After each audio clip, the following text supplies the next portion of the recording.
She posted a TikTok captioned, "Dating down builds character," with me in the background. Her friends were commenting laughing emojis, and "Girl, you're so real for this." I didn't say a word, just packed my things and left that night. 2 weeks later, her best friend sent me a screenshot.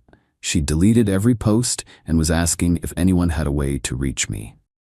I never thought I'd be on the receiving end of viral humiliation. But social media has a way of turning private moments into public spectacles, and relationships into content. Mia and I met at a music festival 3 summers ago. I was doing freelance sound work for one of the smaller stages, and she was taking photos for a lifestyle blog. We got talking during a set change, exchanged numbers, and the rest was history. I was instantly drawn to her creativity, her energy, her ambition. She worked as a content creator for a fashion subscription service, styled photo shoots, and had a growing social media presence of her own. I'm a sound engineer for an indie recording studio, a job I love, but one that certainly doesn't come with fame or fortune. Despite our different worlds, we connected over shared tastes in music and food. 6 months into dating, we moved in together into her apartment, which made financial sense since she had a rent-controlled place in a good area of the city. I paid my share, but the lease remained in her name. Everything seemed perfect, until the algorithm showed me something I was never meant to see. It was a random Wednesday. I was browsing TikTok during lunch break. I didn't follow Mia's account since her content was mainly fashion and lifestyle stuff that didn't interest me, but we supported each other's careers in other ways. She never pushed me to engage with her content, saying it wasn't my demographic anyway. But that day, a video appeared on my For You page, Mia in our apartment lip-syncing to some trending audio about settling. I initially smiled, recognizing our living room, until I noticed myself in the background, headphones on, mixing a track at my desk. The caption hit me like a physical blow. "Dating down builds character. #trust the process." For a moment, I thought it must be some joke I wasn't getting, but as I checked the comments, my stomach dropped. "Girl, you're so real for this. The way he has no idea. Invest in potential, but don't wait forever." And Mia's replies, each one worse than the last. "Gotta start somewhere. The apartment is mine anyway." He's sweet, but this isn't the final stop. I watched the video again. In the background, completely oblivious, I was nodding along to whatever track I was working on that day. She'd filmed this while I was in the same room, captioned it to belittle me, and shared it with her 67,000 followers. The comments kept coming. People I'd never met dissecting my appearance, my career, speculating about my income. Some of her friends I recognized by username, adding their own laughing emojis and supportive comments. I closed the app and sat there. My lunch forgotten. Everything suddenly made sense. Her reluctance to introduce me to new work contacts, the way she'd steer conversations away from my career at parties, her suggestions about more professional clothes or finding a better paying job at a commercial studio. I wasn't her partner. I was her content, her charity case, her stepping stone. I didn't call her, didn't text, just returned to the studio and focused on the session I was engineering that afternoon. The artist was recording a breakup song, ironically enough. I gave it everything I had, channeling my shock and hurt into creating the cleanest, most emotionally resonant mix possible. By the time I got home that evening, I'd made my decision. Mia was filming something in the living room, her ring light creating that perfect glow she carefully cultivated. She smiled when she saw me, paused her recording. "Hey, I'm almost done here. Thought we could order from that Thai place tonight?" I nodded, walked past her to the bedroom. She didn't follow, just resumed talking to her phone like nothing was wrong. While she finished her content, I quietly packed a single suitcase. Just essentials, clothes, toiletries, important documents, and my laptop. I took nothing that could be considered ours. No photos, no mementos, nothing she'd purchased or that we bought together. When I emerged with my suitcase, she was reviewing her footage, scrolling through filters. "Going somewhere?" she asked, barely looking up. "Yes." That got her attention. She glanced at the suitcase, brow furrowed. "What's going on?" I simply showed her my phone, open to her TikTok. "Dating down builds character?" Her expression shifted from confusion to recognition to something approaching shame, but not quite reaching it. "It's just content, babe. It's not serious." My followers eat that stuff up. She forced a laugh. It's just a persona I play online. The comments from your friends, those a persona too? She set her phone down, suddenly defensive. You're overreacting. Everyone exaggerates for social. It's not real life. It's real enough that you filmed me without my knowledge, mocked me to tens of thousands of people, and let your friends join in. I picked up my suitcase. If I'm holding you back from whatever level you think you should be dating at, I'll remove myself from the equation. Don't be dramatic. She stood now, annoyed. It's just a stupid video. You're going to throw away our relationship over this? Our relationship ended the moment you decided I was content rather than a partner. I headed for the door. I'll arrange to get the rest of my things later. Wait, where are you going? We need to talk about this. This is my apartment too. Exactly. It's your apartment, as you pointed out in your comments. I'm sure you'll be fine without my portion of the rent. I turned back one last time. I hope the engagement was worth it. She called after me as I walked out, her voice rising in panic as the reality sank in. I didn't answer. Just got in my car and drove to a friend's place, where I'd arranged to crash until I figured out next steps. That night, my phone blew up with messages from Mia, ranging from defensive, "It was just a joke," to angry, "You're proving my point by being so sensitive," to tearful apologies, "Please come home, I'll delete it right now." I replied once, "I deserve better than to be someone's stepping stone or social media punchline. Please don't contact me again." Then I blocked her number. The next day at the studio, I threw myself into work. The owner, Hector, noticed something was off but didn't pry. He just handed me our most challenging project, a vocalist with perfect pitch but terrible timing, and said, "Thought you might want something to really focus on." I was grateful for the distraction and the implicit support. That evening, Mia's roommate from before we moved in together, Jasmine, messaged me. We'd always gotten along well, bonding over our shared love of underground hip-hop that Mia found too aggressive. "Just checking you're okay." What Mia did was messed up. A bunch of us have called her out privately. I appreciated the gesture, but kept my response brief. I wasn't interested in turning her friends against her or creating more drama.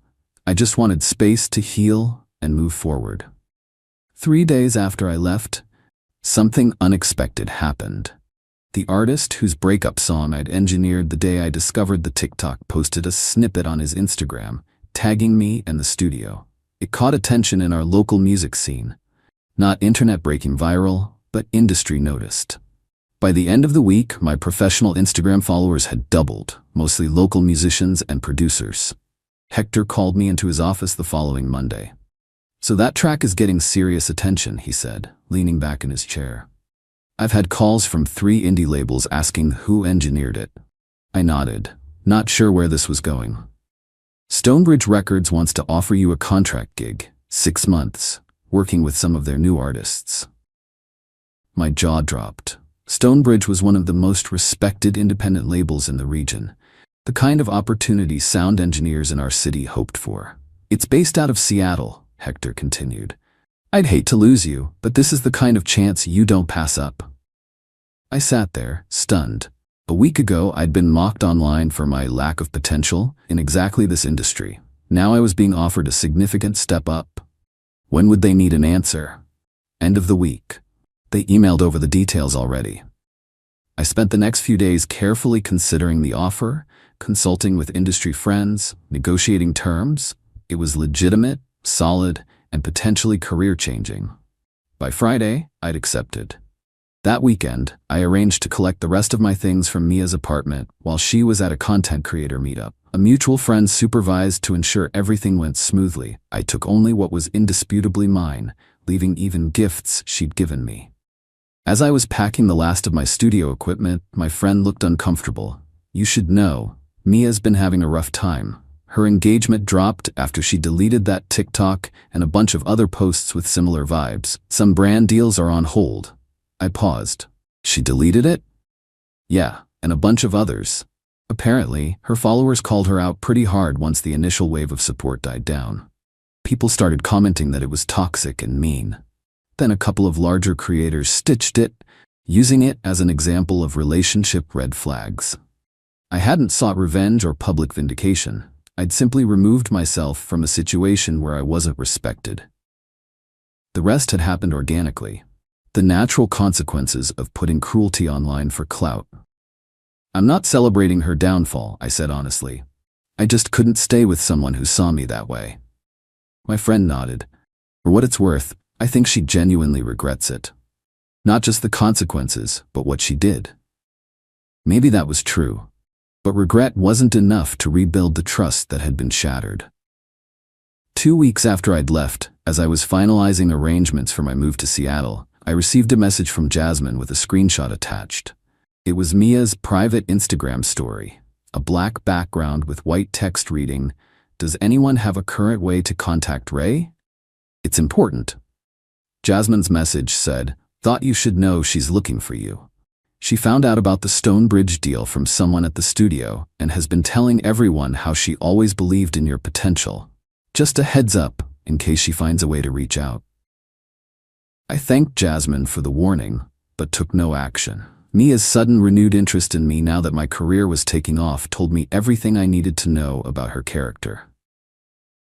3 days before my planned move, Mia managed to reach me through a professional email address she found on the studio's website. "Ray, I need to talk to you. Please. I know I messed up badly, but you have to let me explain. I never meant to hurt you. It was stupid content for engagement, not how I really felt. I'm so proud of your new opportunity. I always knew you were talented. Please give me a chance to make things right. I miss you. I love you." I sat with the email for a day before responding.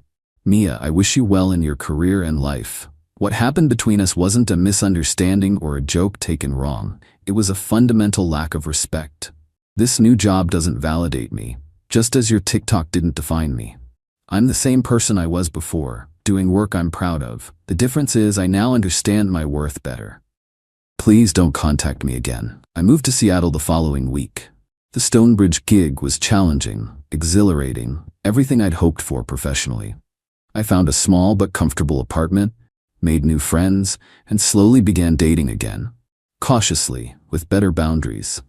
6 months later, when my contract was extended and then made permanent, I allowed myself to reflect on how dramatically my life had changed because of a single TikTok. Occasionally, I'd hear updates about Mia through mutual connections. She'd pivoted her content toward authentic relationships and personal growth, posting apology videos and speaking about toxic internet culture, ironically gaining more followers than she'd had before. She never named me or referenced the specific incident, but those who knew, knew. Recently, I engineered a track that's getting solid radio play in the Pacific Northwest. During a brief interview with a local music blog about the project, the writer asked if there was a defining moment in my career journey. There was a point where I had to decide what I valued more, external validation or internal integrity, I answered. Choosing integrity created space for everything else to fall into place. I didn't mention Mia, TikTok, or dating down. Those details weren't necessary. The lesson was what mattered. Sometimes, the most powerful response to public humiliation isn't a grand gesture of revenge or a public call-out. It's simply removing yourself from the situation, focusing on your growth, and letting the universe handle the rest. I didn't need to tear Mia down to rise. Walking away with dignity and tact was all the statement I needed to make. Update. Since this post gained traction, I want to clarify something. This isn't a story about career success validating someone's worth. I would have made the same decision to leave regardless of what happened professionally afterward. The timing of the new opportunity was coincidental, not some karmic reward. Real growth came from recognizing my own value wasn't dependent on someone else's perception or social media metrics. For those asking, yes, Mia eventually did apologize properly. A private, heartfelt message acknowledging the real hurt she caused, with no excuses or attempts to reconcile. I appreciated that closure. We're not in contact, but I no longer harbor negative feelings. Life's too short, and honestly, that TikTok led me to where I needed to be. Just not in the way either of us expected.